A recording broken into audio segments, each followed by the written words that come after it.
Today we explain a real secret project, one that even now remains a threat to the world.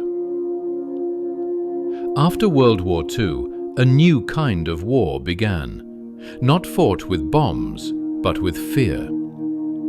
The Cold War started between two superpowers, the United States and the Soviet Union, and both sides raced to develop deadly weapons to defeat each other.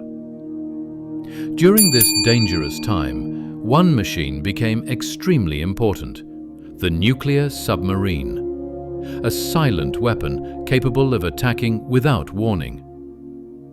In this race for power, the Soviet Union approved a secret mission known as Project K-27. This submarine was not ordinary.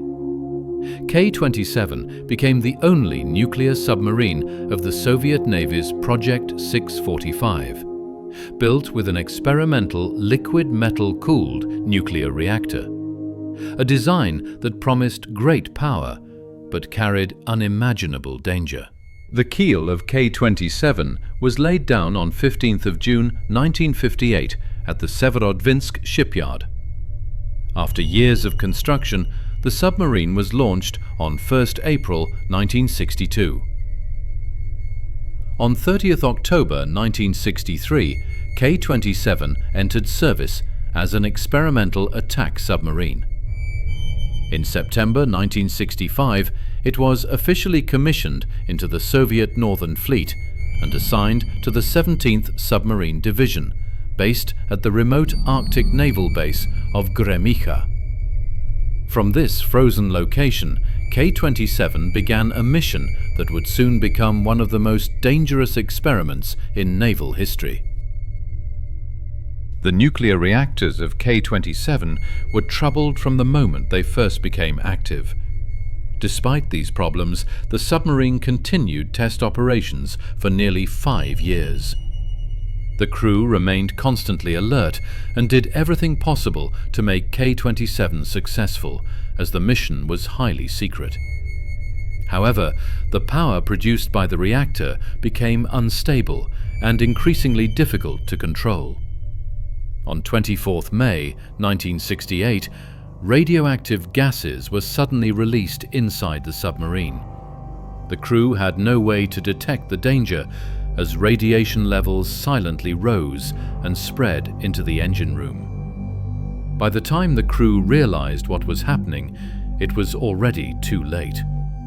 The sailors working in the engine room had been heavily exposed to radiation, and 9 crewmen later suffered fatal radioactive doses.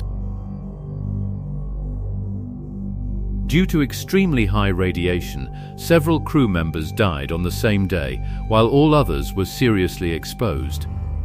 After emergency safety procedures were taken, the remaining crew managed to bring the submarine back to port at Gremikha. There, the cooling of the reactors was finally started. All crew members were then secretly transferred to special medical facilities under strict security. In the days and months that followed, more deaths occurred. However, the actual number of casualties was kept classified and remains a top secret to this day. Plans were considered to remove K-27's reactor compartment and replace it with a standard water-cooled system, but the project was judged too costly and unnecessary as newer submarines had already entered service. K-27 was officially decommissioned on 1st February 1979. In the summer of 1981, her reactor compartment was sealed with a solidifying mixture of furfuryl alcohol and bitumen at the Zvezdoka shipyard in Severodvinsk to prevent radioactive leakage. After this, Soviet authorities decided to move the submarine from the Gremikha naval base and sink it in the western Kara Sea.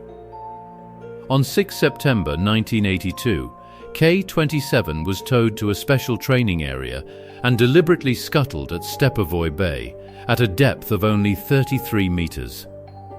The submarine still lies there today, with its nuclear reactor inside, resting at a dangerously shallow depth. The International Atomic Energy Agency later raised serious concern, stating that nuclear-powered submarines must be scuttled at depths of not less than 3,000 meters. K-27's presence at just 33 meters remains a long-term threat to the marine environment, human activity, and the fragile Arctic ecosystem.